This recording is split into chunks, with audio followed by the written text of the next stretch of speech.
বাংলাদেশ ইসলামী ছাত্র শিবির চট্টগ্রাম বিশ্ববিদ্যালয় শাখার পক্ষ থেকে আমরা ঈদে যারা বাড়িতে ছুটিতে যেতে পারে নাই, যাদের দূর দূরান্তে বাড়ি হওয়ার কারণে কিংবা অন্যান্য ফিনান্সিয়াল সমস্যার কারণে যেতে পারে নাই, আমরা তাদের সাথে ঈদের আনন্দ ভাগাভাগি করার জন্য আজকের এই স্পেশাল আয়োজন রেখেছি।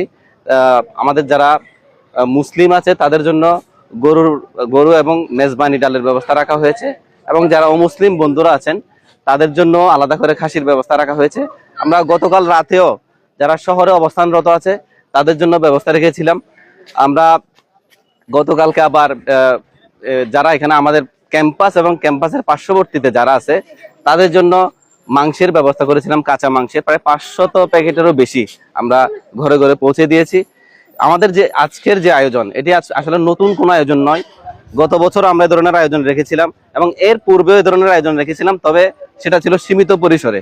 আমরা আশা করছি আমাদের আয়োজনের মাধ্যমে ক্যাম্পাসে যারা পরিবার থেকে বহু দূরে অবস্থান করছে তারা একটি আনন্দময় সময় উপভোগ করবে ইনশাআল্লাহ।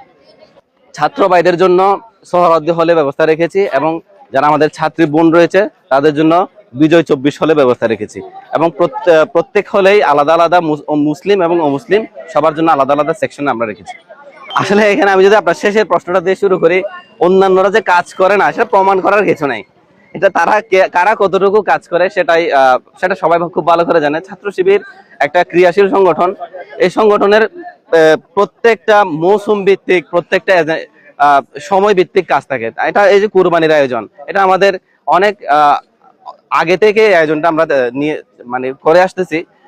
অন্যান্য সংগঠন যে কাজ করে বা করে না এটা প্রমাণ করার জন্য আমাদেরকে নতুন করে কোনো এজেন্ডা হাতে নিতে হবে বলে আমার মনে হয় না।